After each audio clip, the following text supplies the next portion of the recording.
The NAACP met tonight to discuss allegations made against one North Central Florida Sheriff's Office, and now they say they have a plan. I'm Josh Rosenthal, and I'll have that story for you in just a minute. A Gainesville family is granted a very important wish after several days of waiting.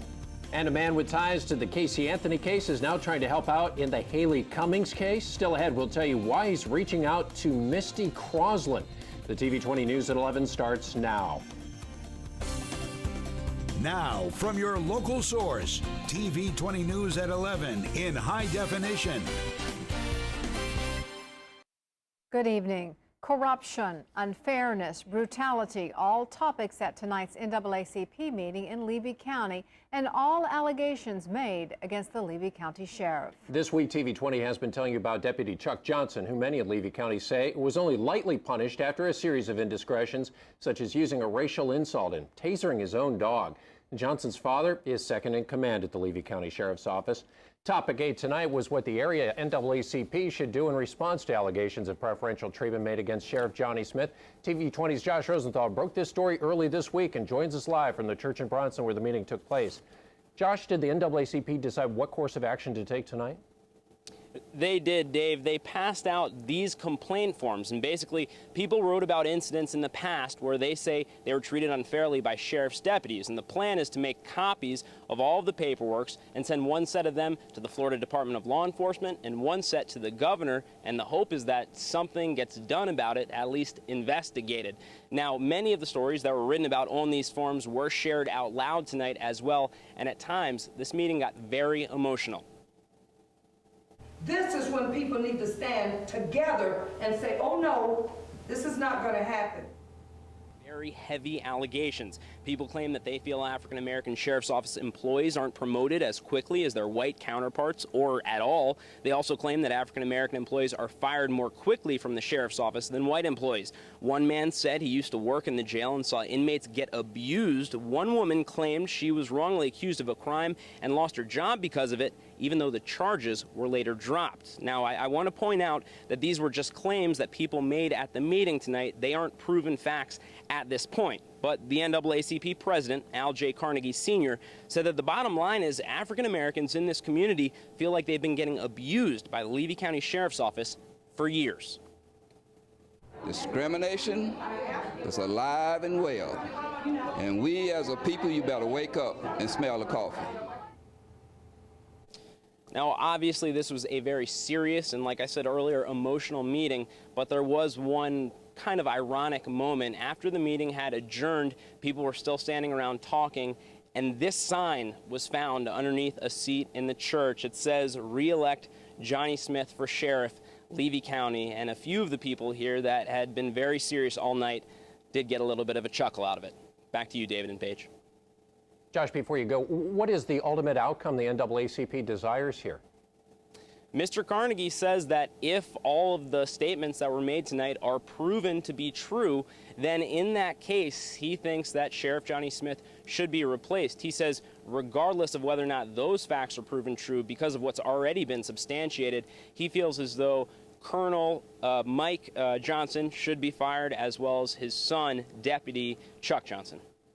Well, because of that and the response, the turnout tonight, it really looks like the story has touched a nerve in Levy County, Josh. It absolutely has. I have never done a story that has gotten this kind of reaction before. The story broke on Tuesday. It's still on WCJB.com if you haven't seen it. And since that time, I've gotten easily over 100 emails and phone calls. People want to talk about this. It seems like an important issue. Now, we will be reporting on another story with substantiated facts tomorrow on your news at 6. So stay tuned. Well, the NAACP members aren't the only ones heated about this issue. Animal rights activists are upset Deputy Chuck Johnson got a slap on the wrist for tasing his dog. A man has started an online petition for asking for harsher punishment. The website, thepetitionsite.com, reads, "We request that Deputy Johnson be given a more severe punishment, as the Second Review Board suggested, for the inhumane treatment and cruelty to his family dog." Well, things certainly seem to be heated up in Levy County, but how about weather-wise around the rest of north central Florida?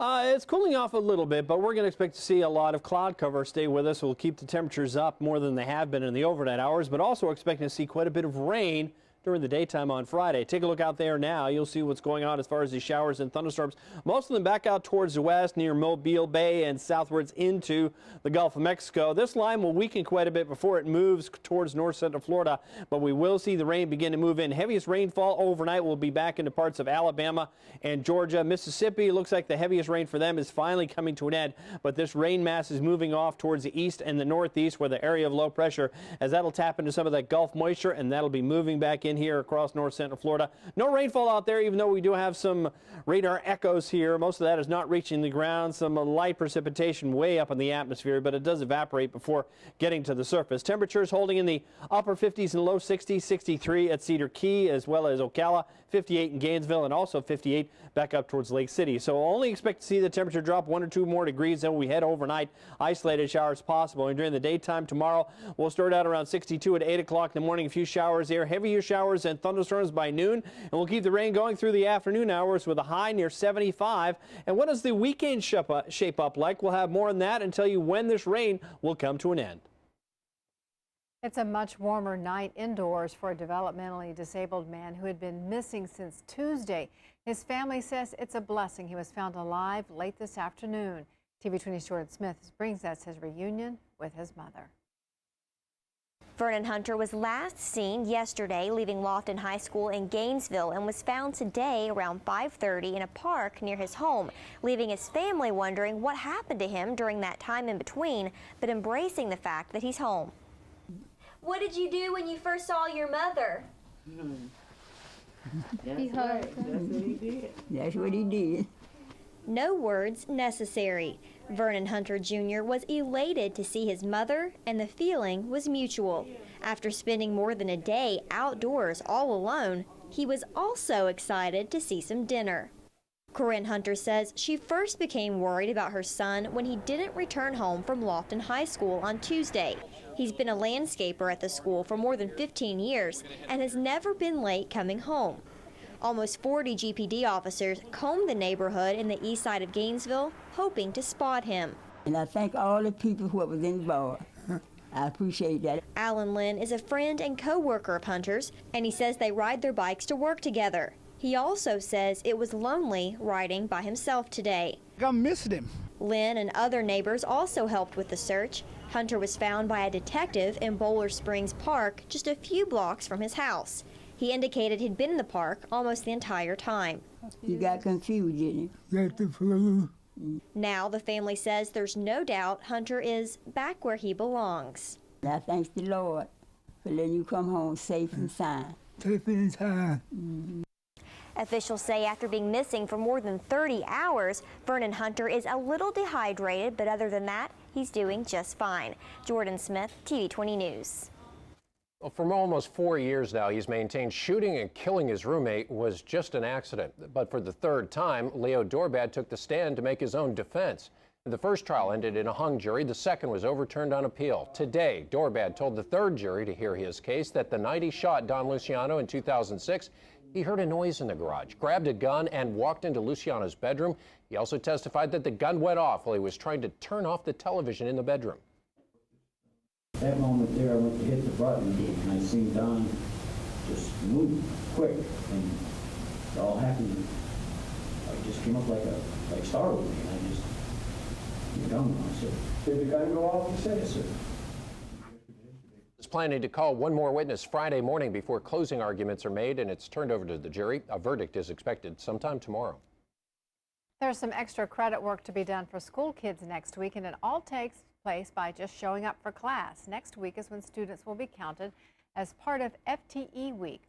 Full FTE stands for full-time equivalent, and the student population counted next week will actually turn into money for the next school year.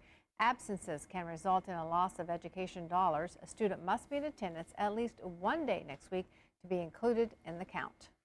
Now they're adding up the numbers and it equals a deficit. Florida's free voluntary pre-kindergarten program is becoming a victim of its own success. Enrollment has soared to about 140,000 kids around the state.